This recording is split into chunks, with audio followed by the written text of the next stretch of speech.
Hello and welcome to the JK Feather Ranch channel, where even with gloves on, certain jobs like brakes are just gonna be messy. Wouldn't it be great if I had a way to clean myself up before going back in the house and angering the wife by getting my dirty hands all over everything? That's what this sink is for. I already measured things out and it fits perfectly between the workbench and these lockers over here, which I installed just to free up some space by getting my old shelves out of the way. Now, I did already run water to the garage several years ago now, the same time I installed this sub panel.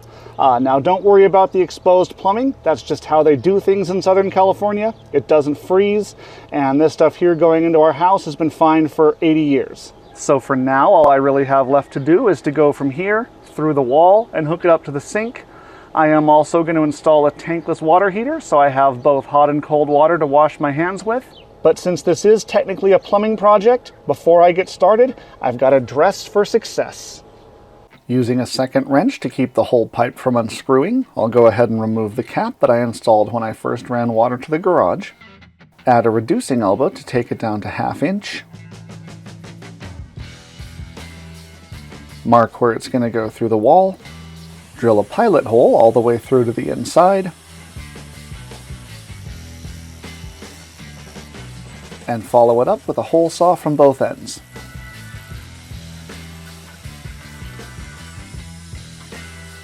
When wrapping a pipe with tape, be sure to go clockwise so it tightens instead of loosens when you screw it in. I'll go ahead and attach my interior shutoff valve now, which is just a 1/4 turn hose bib. Shove it through the wall and screw it into the elbow I just installed. With the inside valve closed, I can actually turn the water back on now and check for leaks.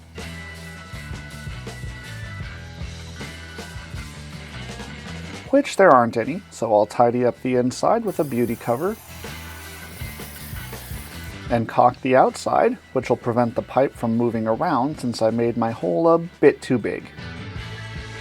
Let's follow that up with some paint for good measure. To prepare for installation of the tankless water heater, I'll attach a pair of nipples to a 1/2 inch T and attach it to the cold water inlet to split between the cold water going to the sink and the heater itself. That wasn't a good noise. Luckily, the pipe just twisted inside this metal bracket, so I'll put it back, orient the fitting correctly, and pretend it never happened. The heater I'm using is a 5500 watt model, which is adequate but not amazing in our mild winters. If you live somewhere that actually gets cold, I'd definitely recommend something higher. I thought these things were usually hardwired, however this one specifies a flexible cord in its instructions, and in fact that's all it gives me provisions for, so that's what I'll use. It takes 25 amps, so I'm using 10 gauge wire. Before installing the plug, I'll go ahead and mount the heater on the wall so I know exactly how long my cord needs to be. To install an outlet, I'll be using a pair of single gang metal boxes that can be joined together into one. These clamps aren't necessary and just take up room, so with them out of the way, I'll remove one side from each box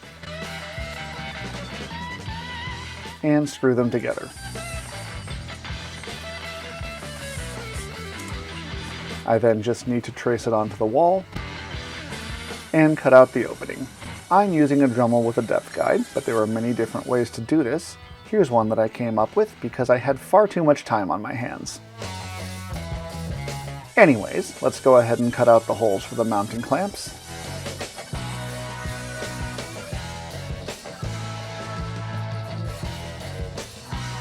Pop out one of the knockouts in the back, and mark the spot where my conduit will penetrate by drilling through from the inside.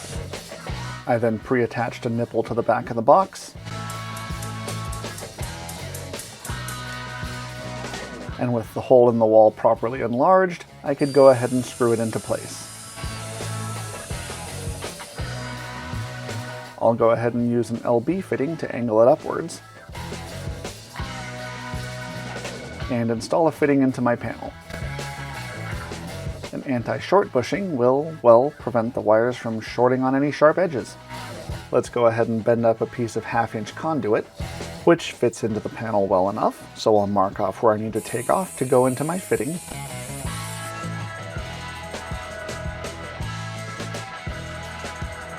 And after securing it in place, run a pair of 10-gauge hots and a ground for power.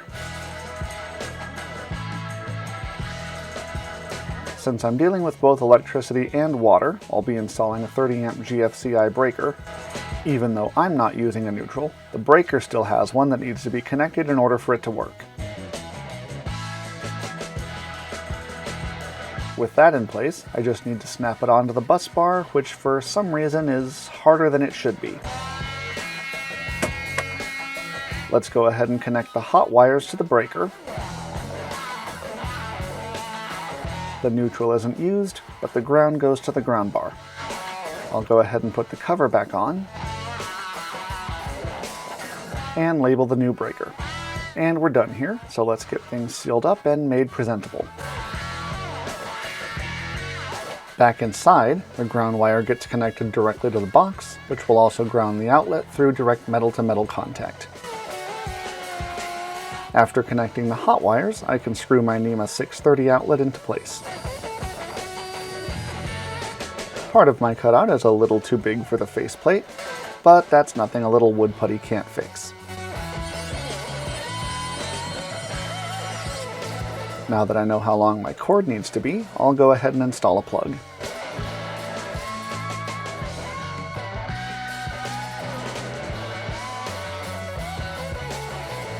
For a backsplash, I used some diamond plate aluminum that I had left over from working on my trailer.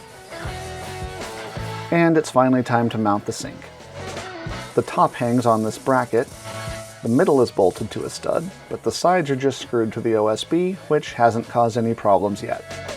Before I can hang it on the wall, I need to attach the faucet, which is secured through these holes with nuts, and also add a couple of elbows to avoid a sharp bend in the hoses. I guess I forgot to film myself hanging it on the wall, but that part should be obvious, and once it's in place, 2 more screws on the bottom secure it. I'll go ahead and hook up the hot and cold supply lines, and use a 3/4 by 1/2 inch adapter to connect to the wall. Let's go ahead and install the faucet, and even though there's no drain hooked up, make sure it all works.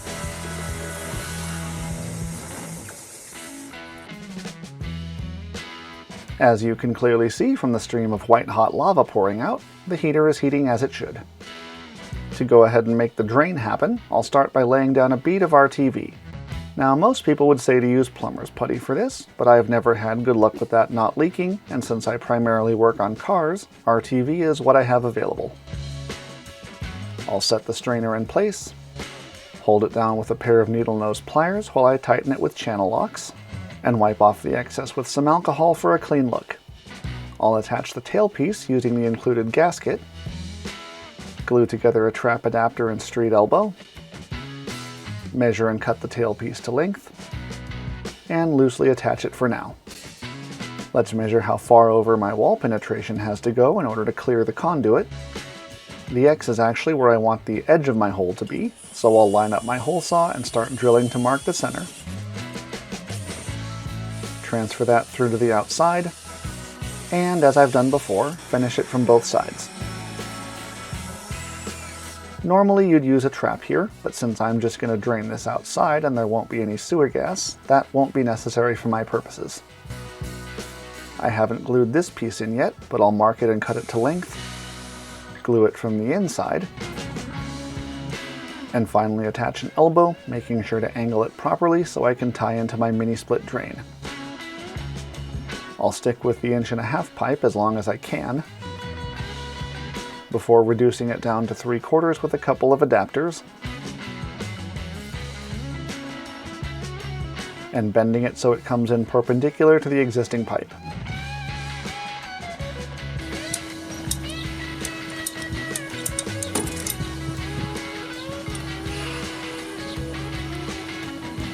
Don't do that.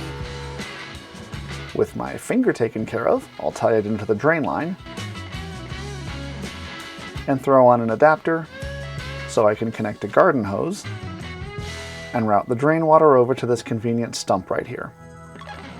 Let's add a quick coat of paint and one more beauty cover, and we're done. Working on that made my hands a little dirty. If only I had a way to... Oh, wait!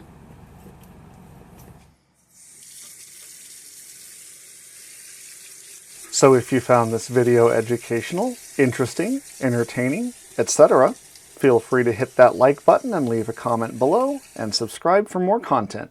As always, thanks for watching.